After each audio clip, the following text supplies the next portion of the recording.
Good morning and welcome to this week's IGTV. Today I'm talking about your teen's been through a super hard time and you've done a ton of work and therapy, but they're just not getting better emotionally.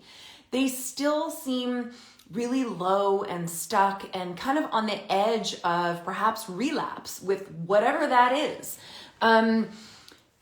This is what I hear from parents a lot, and I want to dive into this today because it is one of the actually simplest things to turn around. I don't say that facetiously.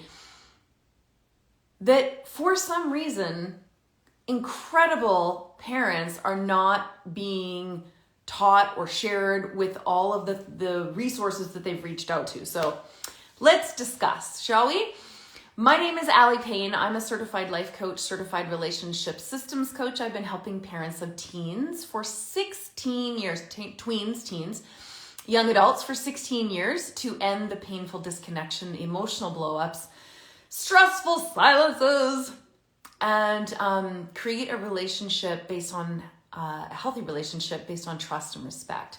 So I've talked to two incredible parents in the last few days, and it was the same situation. I thought, no, okay, I need to talk about this. So the first situation was an only child, amazing young daughter, who had experienced, was outgoing and bright and had experienced eating disorder, which I'm familiar with. Eating disorder, depression, is now, skipping classes, does have ADHD, and is using vaping, marijuana, and really just teetering on that edge of, with the eating disorder, has been in outpatient clinics, has been in some significant care, and is just teetering on the edge of having to go back. Good enough that she manages to kind of stay out of people's hair, but she's not really getting better, per se. So that's the first situation. Second, I know that if you're watching, you're like, well, that doesn't apply to me, so I'm not going to watch this one. I'll just pass. I'd stick around. Because this might apply to you more than you think. The second situation was incredible parent, parenting transgender male, 16 years old, and again, had gone through some super hard emotional times for the last 4 years, which began with, coming out as queer and then deciding to transition. And it's just been one thing after another, and anxiety, depression, all those other things. And this other mama had 2 other kids. They were fine, no issues. What's the problem, right? All right. So here was the commonality between the two of these. Anytime that you have a child, I don't care if it's your only child, I don't care if your sixth child, didn't say that very well, sixth child, and you have a child who goes through a particularly challenging phase, a particularly challenging time. So whether it's school, maybe it is an eating disorder, maybe it's anxiety, depression, maybe through all of that they're getting diagnosed with ADHD, or maybe it was bullying, or substance use or something like that. But they've gone through a significantly hard time, okay? Natural and normal parenting is to stop your life, full stop, and make your child the center of your energies, your attention. Of course you would. I know you would. Because you deeply care about them. You want to advocate for them. You want to get them the help that they need. And you want them to heal, to get better, right? So of course you do. And in that process, of perhaps doctor's appointments or therapists or just more meetings, whether you're meeting with the school counselors, teachers, mental health professionals, perhaps outpatient clinic, and for all of those things.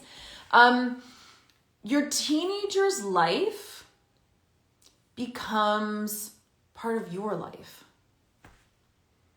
Your teenager's life becomes part of your life.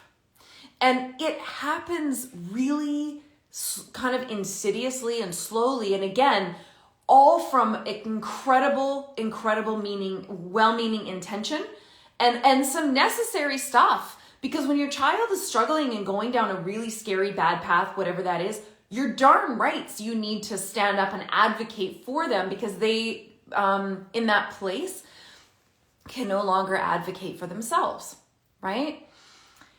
So you take on this role of kind of doing their parts of their life for them. And it could be a year, could be 2 years, could be 3 years, could be 6 months.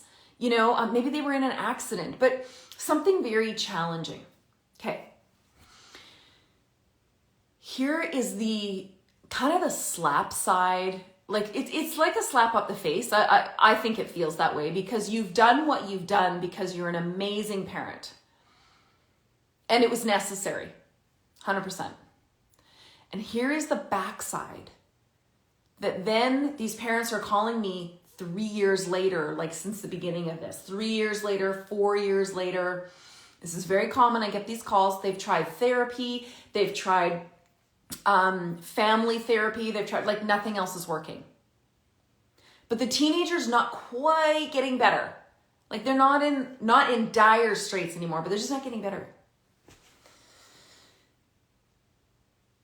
The common thread through every one of these situations that I hear about is that the parent, having done what was necessary, I cannot say that enough, having done what was necessary, is still making their life about the child. And that's unhealthy. It's called codependency. And none of this was ill-intended. You don't see it coming because you did what you needed to do. I did a lot of that too. I get it. My son struggled enormously as a child and a tween with mental health, which had anxiety, and it was undiagnosed autism at the time, anxiety attacks every weekend, like every weekend. We couldn't leave the house. I get how all-consuming that becomes. The problem is, how do you untangle that? How do you, when you're enmeshed like that, how do you disconnect? Right? Yes, exactly. It could be your brother, it could be your sister, it could be a parent. Exactly. Thank you for pointing that out. At some point, the way to heal your child, hear me out. At some point, the rest of the healing for your child is about you taking back you. And let me explain this through science, okay? So what codependency is, there's a couple flavors of codependency. Codependency is that so let's say my teenager is here, okay? This is my teenager. Okay, so my teenager becomes the thermostat. And I become the thermometer. Is that making sense? Your teenager every day wakes up and feels how they feel or does what they do, okay? And they become the thermostat. You become the thermometer. Your life, your emotional well-being becomes a reflection of them, which is based in reactivity. And you needed to be, again, I'm going to say it, you needed to react to their needs, to their trials in like the fire. You absolutely needed to react to that. But it is our brains are constantly learning new habits. Our brains are intended for habitual action. Our brains like doing the same thing every single day. Because why? Because it takes less energy from our intellectual system, so we can use the energy elsewhere. Okay? So it's become habitual for you to set your day and your mood and what you think about yourself and how you feel about yourself based on what your teenager does. So if your teenager wakes up and they're having a really hard day, they're not going to go to school that day, they're struggling in anxiety, depression, whatever, okay? You're having a bad day. Now you are having a bad day. Whatever you have on your docket, you work full time, inside the house, outside the house, you stay at home, you work part, I don't care. If they're having a bad day, now you're having a bad day. Because there is this bullshit story that says if you decide that you are going to have a great day and that you deserve to have a great day and that you can be happy even when they are not, that you are not noble or honorable or at all a good parent. Like, that's just cold and callous, cold-hearted. Okay. Science actually can prove otherwise. That's called an emotional boundary. And it is required, these parents that are calling me 3 and 4 years into a very significant situation that required like a lot of mental health professionals or medical professionals, et cetera, in this situation, they're stuck in their healing now. They've gotten through the worst, but they're not getting better. I hear this all the time. And it's because the parent is still totally reactive to the teen, codependent. The teen is the thermostat, the parent is the thermometer. And it's like every day they wake up and they like look in their teen's door and they're like, "Are you okay? How you doing? Are you all right?" Because they're waiting to see how they're allowed to feel that day. And it's a version of codependency, and it lacks an emotional boundary, which are very, very healthy, by the way. In fact, the most mentally healthy and healthy, successful people in our world, statistically, have very good emotional boundaries. So now that you're out of the woods, the rest of the healing for your relationship and for your teen, hear me out on this, is about you understanding where you end and they begin. You need to understand where your teenager ends and you begin. Okay? Because what ends up happening is your teenager knows. They know that their current emotional state impacts you. They know. And they can barely manage their own emotions through all the healing and everything else that you've done. And now they are carrying your emotions too. And they can't get out from under it. And often teens tell me they feel guilty because they see how their trouble, their struggle affects you. And they feel guilty about it, which adds more anxiety. It increases depression because now they're carrying your emotions too. It's not healthy in any way at all, even though I know you don't intend it that way. Yeah, I know your teen might be skipping for sure. And yeah, it might affect you. Affecting you is different. Of course, if your teenager's having a really rough day and they're in bed and they're not getting up today because they're wrought with anxiety or depression and today's just not the day, are you going to be compassionate? Yes. Or if they're doing a lot of they're using substances or etc., do you think that you're going to be frustrated? Yeah. I'm not saying, you see, this is the problem. We were raised being told emotional boundaries are selfish and righteous. Because you were raised to be taught that your emotions directly impacted your parents' behavior. Your behavior made them mad. Bullshit. Your behavior made them super proud and happy. Bullshit. Your behavior dictated your parents' emotional state. Bullshit. All of it. It is so wildly untrue, but when our generation has been raised this way, now you believe that you are responsible for your teenagers' emotions because that's how you were raised. Nothing you ever did controlled your parents' emotions. Can I just say that right now? And your parents are good people. They're good people.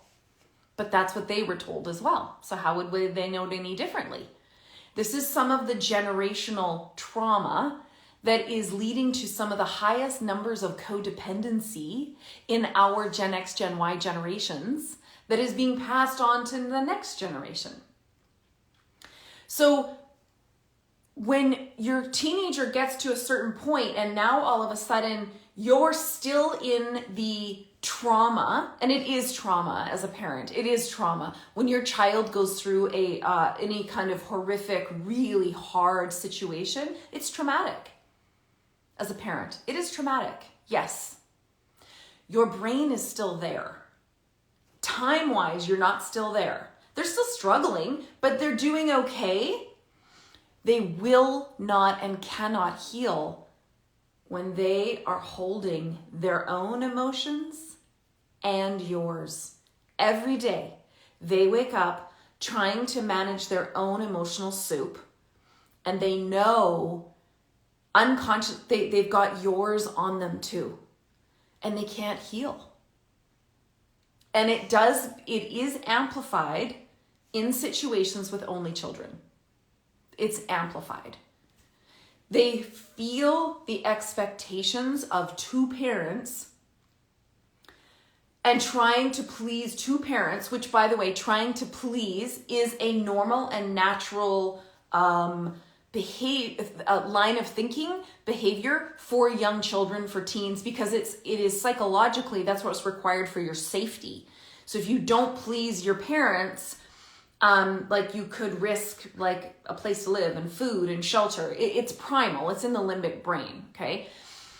So your teen is trying to please you, but let's put that back into, so you get two parents or two kids or three kids or whatever, and you've had a child who's had a struggle. They're trying to manage their own struggle, and yet every day they're also trying to please you. The emotional expenditure of that puts them in withdrawal, like overdraft, every single day. So your teen is trying to heal themselves, but they're carrying their own emotions, which they don't know how to manage, and they're carrying yours and trying to please you because they know when they aren't having a good day that you don't have a good day. So they're literally in withdrawal. They are so far below zero, their emotional capacity. How are they supposed to heal? How are they supposed to get better? And as a parent, because you deeply love and care about your child, you are now enmeshed. This traumatic situation, the backside of it is, it's normal to have developed some codependency where you are the thermometer, your teen's the thermostat, and your day and how you feel and what you believe about yourself is dictated by how your teen is doing. So now your relationship is stuck because it's lacking emotional boundaries and people aren't owning what is theirs and what's not theirs. And your teenager's healing is stuck. And I wanted to talk about this today because I just had these two conversations in the last 2 days, and it's something I'm hearing about more and more and more. And these families have been to therapy, they've been to family therapy, they've been to counseling, but they can't seem to get past this other part. It is normal to have this happen after trauma or after a very significant situation. The way through is own yourself. I want you to get up every day and I want you to decide how you're going to feel. Decide how you are going to feel and feel that way. If your teen is having a hard day, you can absolutely, and I recommend being empathetic to that, asking if they need any support, depending on what your coping strategies are that have come out of whatever difficult situation. Yes, of course. We need to remove this bullshit story that having an emotional boundary and knowing where I end and where you begin, and I'm allowed to have my own thoughts and feelings even if you are having a rough day, makes you a really crappy parent. I absolutely will bust that BS myth every single day of my life if necessary, because it's untrue. The only other option to that is feeding codependency, which we know has some very, very significant mental health impacts. Number 1, anxiety. 2, depression. Lack of self-worth. Low confidence. It just goes on and on. It's not healthy. So good for you for getting your teen out of the fire. Good for you. You deserve every kudos and acknowledgement for getting this far. And this next stage might feel harder, because it's about you taking back yourself for the benefit of your teenager. It's about you taking back yourself for the benefit of your teen, because your teenager cannot continue to heal when they are carrying their own emotions and your emotions in every day. It's time for you to stand up. Stand up and be your own person. Okay? Here's what I told a mama yesterday. Whose son had been struggling. I said, it's just her and him in the house. The other kids have gone and are at college. I said, I want you to live as if you live alone. And she was like, what? And I said, yeah, I want you to live as if you live by yourself. And stop constantly accommodating, being the thermometer for your son. I said, I want you to adapt to your son. You are still the parent, he is the child. He may have bad days of anxiety, depression, etc. Sure, so you're going to need to adapt to that. But accommodating, constantly, every day, getting up and accommodating, she has lost herself. She doesn't know who she is or how she feels unless it's based on him. That's really unhealthy. But again, I understand why. Okay? And I said, I want you to get up every day and say to yourself, I am complete, healthy, and whole.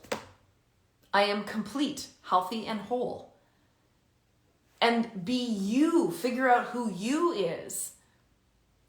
Find your joy again. Start claiming your own life, your own personality. And I'm telling you right here, right now, that is the greatest gift that you will ever give your teen, even when they are struggling. And that's the bullshit story, is that you can't do that, nor should you do that if your teen is struggling, because then you're just a bad parent. Ugh. Gag me. I am not just talking out my ass here, okay? This is scientifically proven. The best way to help heal your teenager through the rest is to start healing yourself. Stand up. Be your own thermostat. Live as if you want to live, and then adapt as necessary, but stop accommodating. Because this is the other thing she said that we were talking about, and saying both parents actually, is if your teen's been struggling, how do you set boundaries with them? Because you don't want to like upset the apple cart, right? Like, that's the one that like sends them over the edge again. I'm like, stop it. Stop it. First of all, claim yourself. That's step 1. Because then your teenager doesn't carry emotions for 2 people, and they can figure out who the heck they are and how to cope, okay? Number 2, you sure as shit can set boundaries with a teen who's struggling with mental health. Of course you're going to adapt. Of course you're going to adapt those. But when you do, when you have no expectations of your teen with mental health, none, then they don't ever learn that they are in fact not their mental health. They identify with the mental health. They don't identify as being a person who struggles with mental health. They identify as they are their mental health. That's also not healthy. That's bullshit. So they are going to if it's their day to clean their room or their day to help with dishes and they're having a really bad day, it might be, no, today is not the day. Cool, today's not the day. That's adapting. Then you might say, okay, the next day they're like, okay, well, I can maybe do 5 minutes or we can put 2 dishes away. Cool, good for you. You know what? How about I help you? We'll set the timer and we'll do 5 minutes. And 5 minutes is all we do. And we do it together. Because there's a co-regulation that happens in there. It is them not pushing themselves. I'm not talking about that. But I'm talking about that again, when mental health becomes the driver all the time, there's no acknowledgement of good days and bad days. There's just like, oh, well, they have mental health challenges and they can't do anything. That's untrue. I've struggled with anxiety my whole life. I was just diagnosed with ADHD. I've done a shit ton in my life. And I've had hard days. But I am not my mental health. I am me. And I struggle with some mental health issues. Some are physiological. My ADHD. Okay? When you believe your teen is using it as an excuse, you are operating from suspicion and lack of trust. So what I would say first is believe your teen. Even if it goes over the edge and they're manipulating. Because any teenager who needs to manipulate is a teen who doesn't feel fully seen and heard in their emotional needs. Also proven. So rather than questioning your teen, why don't you just say, I believe you. I believe you. Because there's going to be consequences you're not going to rescue them from. Like if they're going to fail, if they're failing out of school, you can't rescue them from that. Because they told you that their mental health was not good, and so you wanted to, they wanted to stay home, and they can't do this or they can't do that, and you're like, okay, I believe you. Then first of all, they understand that no matter what, you believe them, and that is a level of trust that goes so far beyond anything else. Okay, so you just believe them. But then you say, okay, how can we adapt today to work with how you are feeling? How do we adapt today? And you don't make it up. And they're like, oh, that's it. I can't do anything. Okay, well, maybe today you can't do anything. Great. You still get to be happy. You still are an amazing parent. And they are still going to have consequences if they are bullshitting you. If they're lying, they're still going to have consequences. Okay. But when you stop constantly questioning whether your teen is lying to you and you're not sure, you're operating from suspicion. If you are operating from suspicion, they are more likely to lie to you and tell you a mistruth because you are putting mistrust in the relationship. So what are you modeling? If you want them to be honest with you, then model trust. Who knows if they are and if they aren't? But if you operate as if they are telling you the truth, knowing that there's going to be consequences to the behavior that you will not rescue them from, then they will know they can trust you. And often what happens is teens manipulate less and less when their parents just say, I believe you. I believe you. Okay, I believe you. Because there's no need to manipulate anymore. Do you get what I'm saying? There's no need to manipulate when your teen is when you're like, okay, I believe you. Oh, you're going to fail that grade because you haven't gone? Okay. Well, we don't need to be constantly, if you're constantly suspicious, your teen will keep lying. That's what I can promise you. Bottom line. So I'm not going to belabor this anymore. I think that this is the point here is good for you for being there for your teen in some really hard times that required you to accommodate and advocate and give up a lot and sacrifice your time and a lot of other things. Good for you.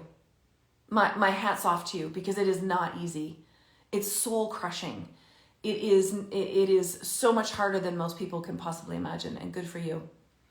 And then what I would say is, if that is not still happening, but you are behaving as if it is happening, you might have developed, because of being an amazing parent, you might have developed a version of codependency where you are now the thermometer and your teen is the thermostat, and it's very unhealthy. Your teenager cannot progress because they are carrying their own emotional mess and yours. So take it back.